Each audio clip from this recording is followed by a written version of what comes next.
Hi, you're watching The Undercurrent and we're with Molotov Jukebox. How and when did Molotov Jukebox come to be? I suppose, well, our first gig was, what was it, September? 16th of August. August? 16th of August. August 2009. Yeah.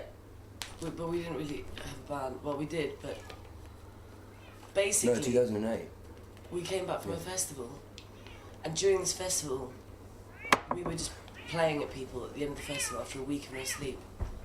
Stop being horny. And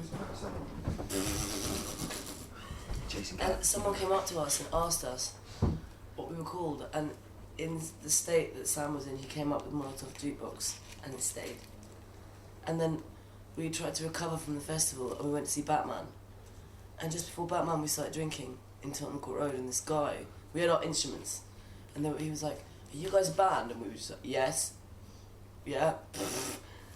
And he told us, "Can you have a gig ready by the 16th of August?"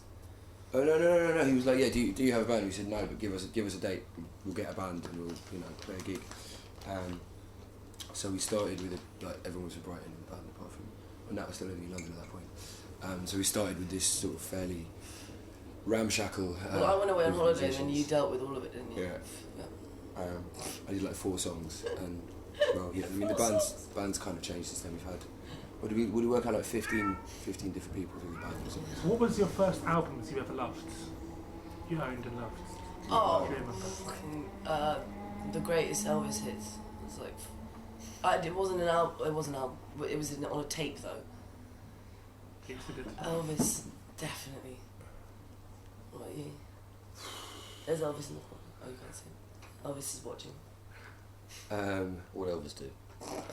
I don't know what.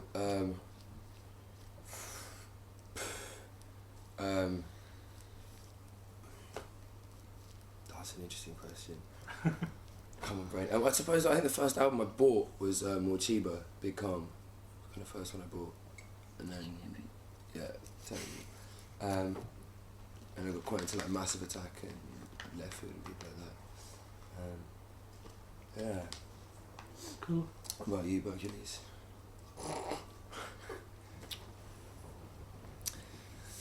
Album-wise, I think for the first albums I bought, fucking Pink Floyd album. Oh. I bought, was it Relic? When I was very young, I have no idea how old I was. I had a picture of an ear on the cover. And I was like, I was in here for the first 2 years. Well, the first album I actually bought was Now something, Now. Fuck, it must have been still doing those? 10 or something. Yeah. Now I'm pretty 7. sure That's what I call music. And it had oh god, it had such banging songs on it.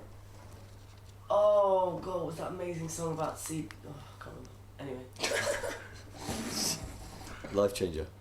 Yeah, clearly formative. Who inspires you musically? Ooh, loads of people.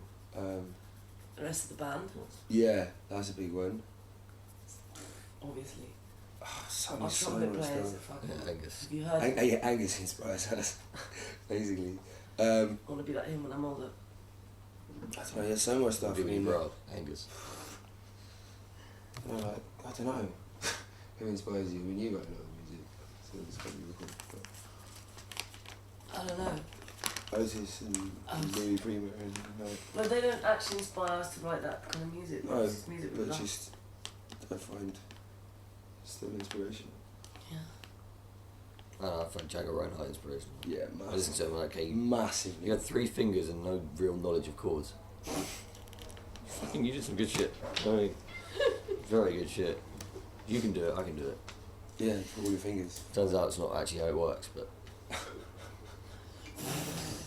What makes a great song for you personally? I mean, what kind of... Riffs.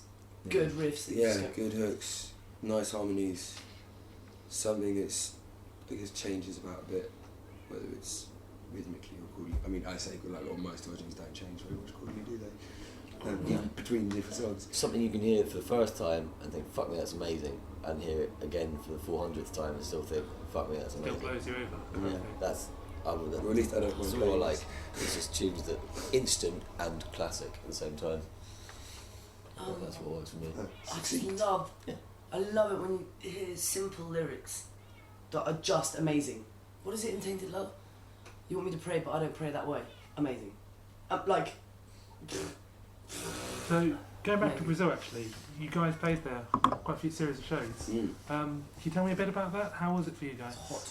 Amazing. So much fun. Sweated so much. Yeah, our instruments were suffering quite a lot because of the heat. You know, wooden instruments used in English climate. Don't like it so much. And you know, the setups in most places would be like the most basic thing, like 4-channel mixer for the whole band to play in. And yeah, it was amazing. You know, some of the gigs, like we had sort of a few of the shows lined up from before we got there. My friend Jesse, my lawyer.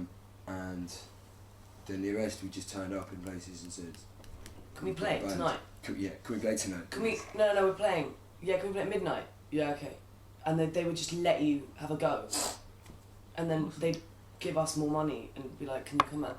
What was it, David, they said, like, if you've come all the way to Brazil without any of your own equipment, you haven't even brought a hint of a drum kit, you're either crazy or you're really good. And so he let us play? And so he took a chance on us, let us play. Massive.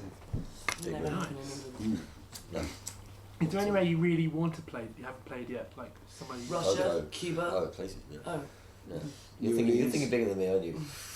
New York. New Orleans. New Orleans. I think New Orleans will be number one. You guys do kind of sound like a street party when you play. So. Excellent. Yeah. Love to play on the streets of New Orleans. That would be amazing. Yeah. Awesome. I think, to be honest, like, playing in Battersea Power Station was kind of that like, was pretty that was a amazing. very, very unexpected, like, you tick off the list of things to do before you die. Just behind you, massive, massive phallic, everything behind you. And Ronnie Scott and Battersea Power Station in one What weekend. we really do with now is Pretty amazing. 4, like, 500-foot chim. Oh, Chimneys. Oh, there we go. Sorry, forget us. Yeah, I said anything. That leads on quite nicely to my next question, actually. So you played at the Secret Garden Lost Lovers Ball. How did it go? And highlights of the show. It was like an amazing, like the stage was amazing. The setup we had had more monitors than we've ever seen in our lives. just millions of them. Just Throw monitors it them everywhere at me. on the stage. Everyone had two. And like, you know, the sound crew was really amazing. Like it was really well sort of put together. The sound check went Battersea Power amazingly. Station, I mean, we were in Battersea. That was just like such a spin out, really. But then when Yeah. we played, it was a bit like the Good. accordion started acting up, and the sound was really clear and crisp, and it was very weird in a big room. I found it a bit daunting on stage at some points, but it was amazing. But it was like I can really hear myself apart from the accordion. I can hear everything really well, and because of, you can't hear anything. there's so much You're there sort was of so used much to lighting on you. playing out. It felt like that people were quite far away, Mm. and we were the warm up band, so they weren't quite there yet. You know. Yeah. And something, like, particularly some of the shows we played in Brazil, like, my favourite shows we played in Brazil were literally so, we're here, the audience is there. They were here. They were like And you literally, Not you've got sweating. people dancing in your face, you can Yeah. you basically feel the holding heat the coming mic in. for me because it's falling out. Yeah. Passing the drinks. And so when you're suddenly playing somewhere where it's like really like beautiful venue, sort of like, hang on a second, like this is only my own sweat I've got on me. Like what's going on? Like I need at least 3 other people's sweat to be on me before this feels like a real gig. This one's to you, I guess. How does your work being an actress work with your musical career? I mean, is there any clashes? Is there anything like that? There are clashes, but basically, Fran, who's the assistant agent of my agent, she's amazing, and I tell her dates, and she remembers them for me, and she organises my life for me, basically. I mean, there are some clashes. Like there was a bit of a problem at some point last year because I was doing a series, and they had booked me, and it was just like, but I've got this gig. Do you know what I mean? It was. Was that in Yeah. Dublin? Yeah. It was when we played Artist Day, wasn't it? Yeah. Because you had to get a plane back from somewhere else. I had to, Different- fly different back. one, Yeah. Was that the Throne one? Yeah, Game of Thrones. Yeah. But then sometimes it works for it, like this film that's coming out, You Instead, is I play the lead singer in a band, a girl band. And I got the audition, like, I don't know, they saw they saw my band. I went in with an accordion and started playing, and they were like, "Yeah, that's it." So sometimes it helps Cool. a lot. What were your highlights of 2010? Would you say? Wow, 2010 was quite a year. Playing the 8th gig at Secret Garden Party, now I'm gonna have to do another one. That was Yeah, like that was good. I nearly died on that last one. Yeah. Yeah. felt I like sang it was to a really good. pineapple. Yeah, we basically played 8 gigs over the 4 days of Secret Garden Party last year. Well, you played. What did you play? 11. 11 gigs in 3 days. So many highlights of the year. I can't even. I seen Having 600 Austrians sing me happy birthday midnight on my birthday. That was quite special. That's something I've not had that done before. 600 Austrians singing happy birthday. Do we make them do it on stage? Yeah. Oh yeah, well, Salzburg. Yeah. Oh, that was definitely a Yeah, highlight that as was well. awesome. Like, Salzburg in general was pretty Or the cool. first night we got to Munich and we played in their kind of art school, like, which is beautiful. Like, it looked like an actual museum, and that's where they study art. These kids fucking made these, and like the ceilings are really high and there's marble everywhere.